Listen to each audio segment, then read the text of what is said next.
Well, hello. Hi, how are you? Good. Thanks for coming on. I appreciate it. Oh, no problem. So, if you can share with us what your past, what led you to seeing me, and then kind of walk us forward. Okay. Well, see, I'm 56 now. I realized that I had some issues when in my early 30s. When when we were younger, we didn't really know much about ADHD, and then I started to as I started to learn a little bit about it, I started to read things and realize wait, I struggle with these things, like the guilt and the shame and all that stuff.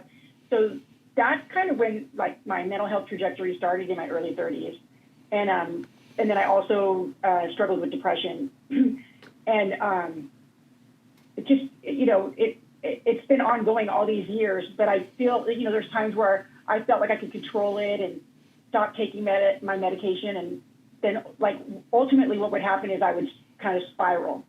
So in my 40s, that's when I realized I can't get off at least the antidepressants ever, because I would have these lows when I wasn't on it.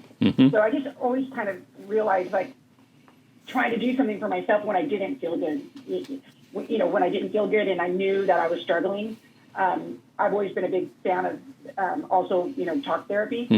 So and then how I found you is a friend of mine was introduced to you from a therapist, and she told me some really cool things about you. And so coming from the Kaiser world, where I didn't feel, I was just basically getting my medication from that doctor. I didn't feel any type of comfort with them at all. Once I got out of Kaiser, I needed to look for a good psychiatrist, and then that's when I found you.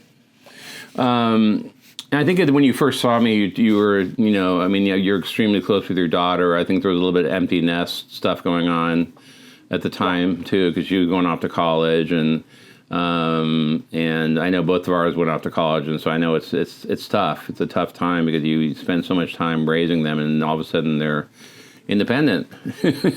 Yeah, and all of a sudden it's just here, and you're like, you can't believe it. Yeah. That definitely set me back a little bit, even though I was so excited and happy for her. That it was hard, definitely. And I hear she told me last time that I talked to you, she's still doing really well, so that's great. Oh, she's doing fantastic. And now share with us what you're taking currently.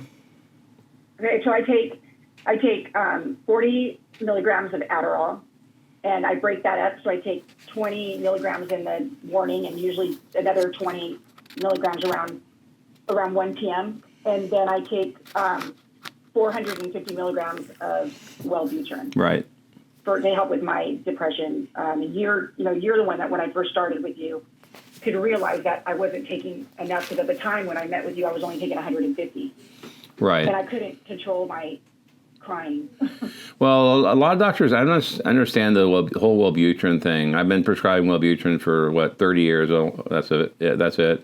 And doctors just are very hesitant with Wellbutrin. They want to stay at a baby dose for an adult, and don't get to a good enough dose, and just but it comes in at 150, at 300, and the max is 450. But you're at 450. But sometimes you got to get to 450 to get the best results, and especially with you, since it's the only thing you're on besides Adderall too. Correct, and I haven't really had any major side effects with it. It seems to work with me, but it does. I have to say, when we did, we increased it once, and I didn't realize that we could go up another level. But both times, I felt much better. Yeah, I know. I wanted also you to talk about it, because we just. The last time I saw you months ago, you were pretty miserable. In the mortgage business, and I have many patients who are doing that and not happy, because it's just in our current times, it's just a bad business to be in. It's very stressful. It's just a lot, so it's a lot, and that, but it was so nice to hear from you recently about the fact that things are starting to move in a really good direction in your career. Yeah, I made a decision. I did a lot of soul searching, I'm 56 years old, I'm getting older, and I was so unhappy, not only just due to the stress, but the isolation and working from home and not really engaging with people, that I felt like I was drowning, So, I went to a mental health retreat for about 6 days, really just about self-love and like trying to, kind of stop negative patterns that you create for yourself. But when I got home, I thought to myself, like, it's like if a drug addict goes to rehab and they go for 30 days, unless they go to sober living or really embrace, a sober community, their chances of success are, almost zero. So when I came home, I really did some, like, in myself, like, what am I going to do to continue this, this, like, treatment what I went to for 6 days? And I just really came to the conclusion that staying in the mortgage business and working remotely from home was killing me. And so I just made a decision to go back to real estate, which I did. I stopped selling real estate in 2012. And I'm excited because again, I'll be like networking with people outside and also, it's a risk and I'm scared a little bit. I'm not going to lie. Right. But I know I can do it. And I just also know that the way I was working is my mental health can't handle that anymore. So I just have to believe in myself and push forward. And it's definitely taking a chance, but I think it's worth the risk. Well, I think it's, you say you had said, someone had really mentioned that you're really good in the sales. And I know, I've known you for a while, and I know that you're that type of person. You're a go-getter, you're a positive person, you have a good attitude. And so, you're perfect for, going to be doing some really, really high-end real estate stuff, which is great. Yeah, that's what my goal is. Yeah, so that's just fantastic. And I think it's going to be perfect for you. I love people. People's energy, that's my thing. Some people it's not, but for me, it is. And I just really started to realize how it, working from home and feeling isolated has kind of stalked me in so many different ways. Yeah. So I was dealing with a lot of loneliness and isolation. So I've also been, with all the like therapy I've been doing and also, I stay on top of my medication. I joined a pickleball club. So I've been getting out there more with that. And I joined a golf group. So I've golfed about 3 or 4 times a month now. Oh, that's great. Whereas for a while I wasn't doing anything. Like the loneliness was burying me. So staying on top of my medication as well as working with a therapist, I'm pushing myself. Like for instance, the career change and pushing myself to get out and meet more people, because a lot of us parents, so much of our social life was with our kids. We met parents through their friends and things like that. And so, I had to make some commitments to myself, because I knew that the way that things were going, it wasn't good, and it wasn't getting better unless I pushed and took myself out of my comfort zone. And my wife plays a lot of tennis. She's a tennis fanatic, and a lot of her friends are playing pickleball, but she's sticking to women's doubles. And she plays at least 4 times a week. She's always, and it's very, very social. So she has a lot of tennis friends, and they're always talking to each other and calling each other. So it's definitely her passion, and it's great to do. I think with the pandemic, several bad things happened, but one of them was that a lot of people started working from home, and a lot of employers started figuring out, hey, we can get rid of these big office spaces and people work on their computer at home, and hey, we can save overhead and all that.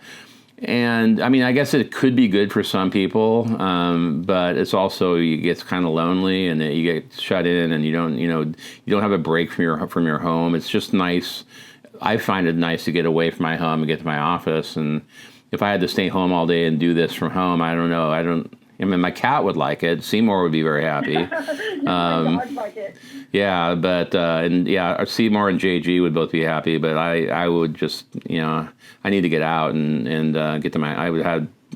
So I love being in my office. But with the pandemic, that happened a lot. Not only the kids staying home from school, which was really bad, but this whole the home work from home thing. That's why a lot of employers, some employers actually say, okay, everyone back to the office now. Enough's enough, and because you probably get more done when you're not, maybe less distractions at the office, maybe more. Some people say there's more distractions at the office, but it's nice to have that flexibility of now finally getting back to the office again. So for a lot of people are really liking that. So yeah, I didn't realize how much it was affecting me. It took about, because I think I was just on, autopilot because my daughter was struggling. When, high school just ended.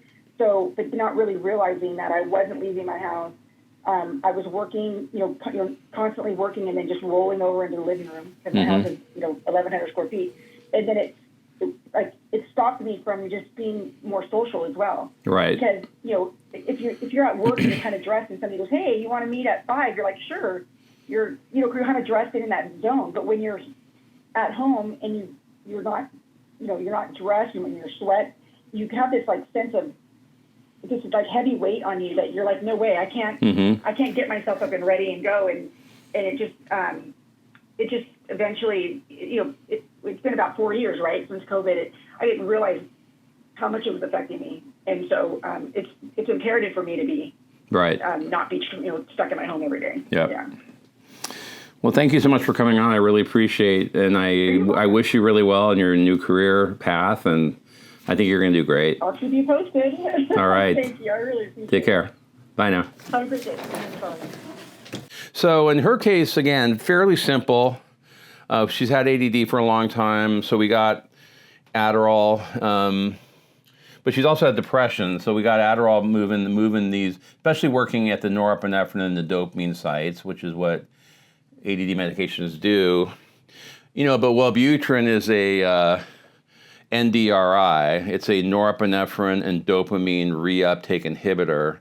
So what it does is it attaches to the dopamine site and the norepinephrine site and stops the backflow. So now you got two things going on. You got Adderall pushing it forward, those chemicals forward, Wellbutrin preventing them going backwards.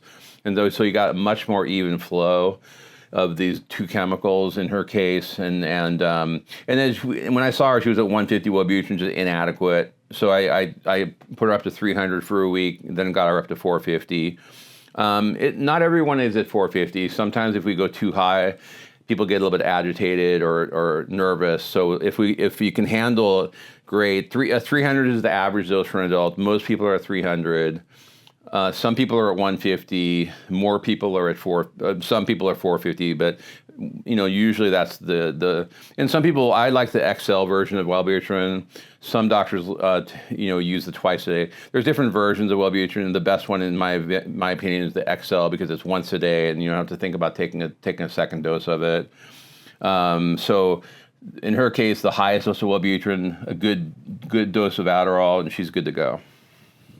And a combination of the right meds, the right situation, the right job change with her, and everything in her life is going to be much better now.